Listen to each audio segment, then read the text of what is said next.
Today, I'm going to share with you the secret to crushing calling stations. So many players. In the comment section below on YouTube, shout out to you, I read all of them. So many of these players complain that their opponents never fold, like it's the worst thing in the world. But here's a little secret for all of you.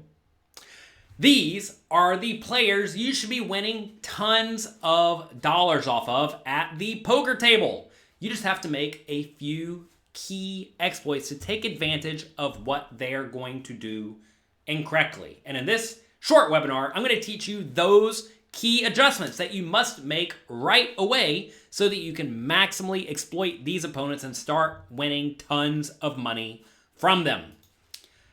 Tip number 1 to crushing calling stations is to stop bluffing them.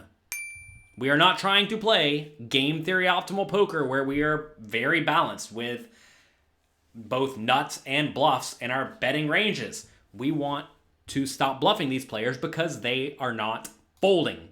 Let's take a look at a few hands that a few of my best students played recently. Here they are playing 1-3 no limit. They raise it up with 7-6 of hearts. Super calling station, big blind calls. This player does not fold. Flop comes Queen 9-5, 2 hearts. Opponent checks. We go for a small bet, as we should do frequently. Opponent calls. Turns it to a clubs. Opponent checks. What should we do in this spot with our 7-6 of hearts? You know what I want you to do? I want you to pause the video. Don't pause the video. Just write what you would do in the comment section below in this scenario with the 7-6 of hearts. Would you check it back? Or would you go for a bet? And if you bet, how big are you going to bet? Really think about these spots. Every single time I present you a scenario in a video, you should be asking yourself, what would I do? And if you come up with the right answer, great. And if you come up with the wrong answer, ask yourself why. All right, this is a spot where normally you would definitely keep betting. We have a draw that lacks showdown value but has a lot of equity. You can easily call a raise. But if your opponent's just not folding, if you bet, you're essentially putting money in behind. Do you want to put money in behind? No. Just check it back. River's the 2. Opponent checks. We have the nut low, pretty much. I know it's not the nut low. I can read the board, everyone. It's close enough to the nut low. We're not winning. Should we bluff?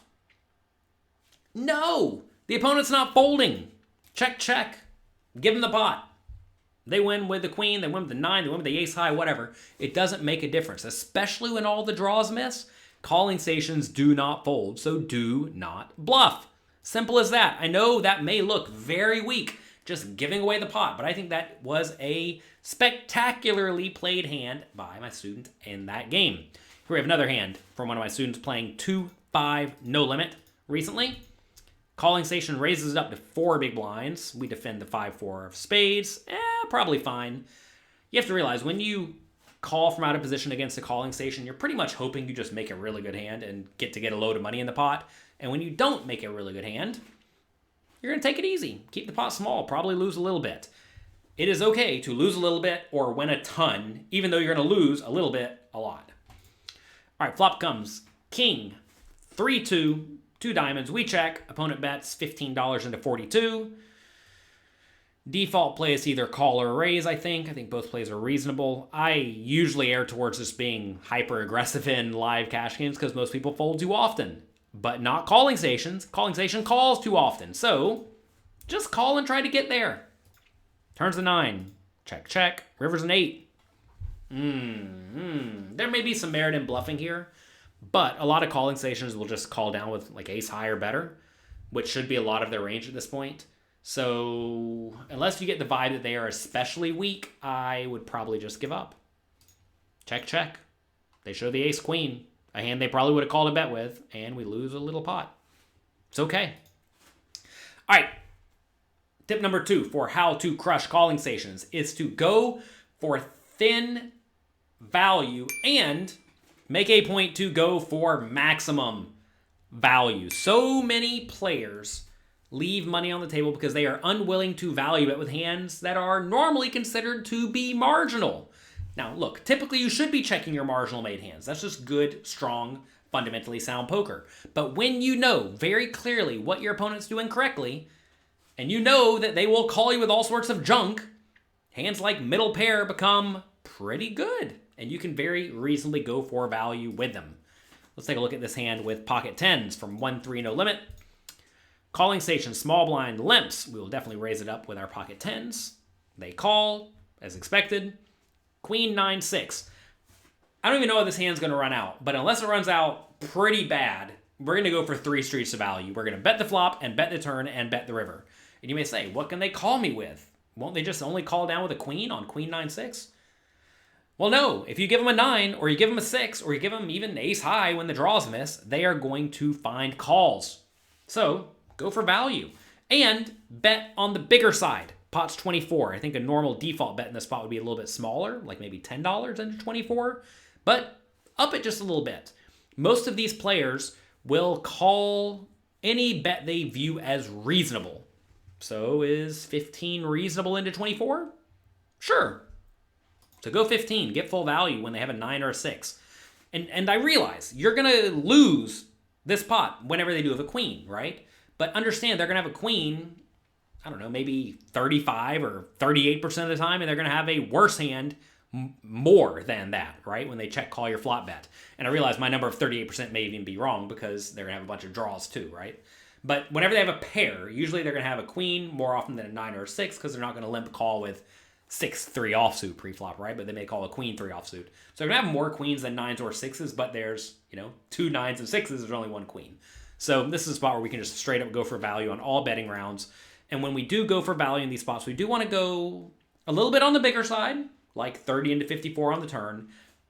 But we don't want to go egregiously big, because when you start going like $50 into 54, that is when you will start making most calling stations fold out their pretty junky hands that are just trying to get to the showdown. So I like this medium-ish bet size of 30 into 54. Rivers of 2 opponent checks, definitely go for value again.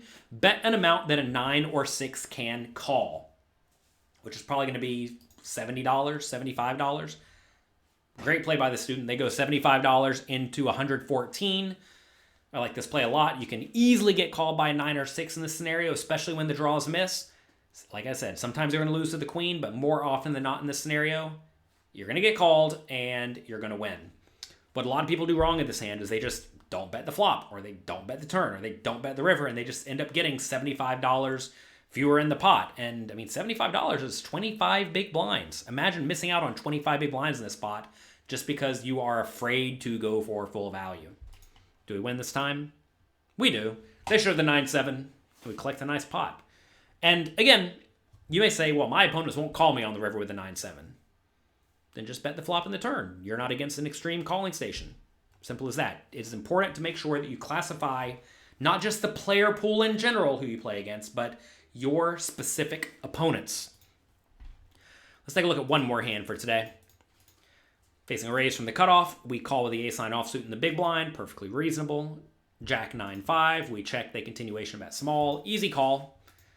You may ask, should we go for value against a calling station here? I think you're going to find that as the pot gets big, you want to be a little bit wary that your opponent, who is normally a calling station, will start to fold out their marginal-ish hands. Most people are happy to put in, well, most calling stations are happy to put in a little bit of money with hands like a 5 or a jack or a 9 or whatever in this scenario. But once the pot starts to get really big, they're going to fold out their 9s and 5s, which is really, really bad for you. So as long as this pot stays manageable, your hand is almost always good with a good, strong middle pair. But if the pot gets huge, it's almost never good. So check call, turns a 2, check, check, rivers a 3. Again, ask yourself what you do in this spot. I know what I would do. I would bet, and I would bet pretty big.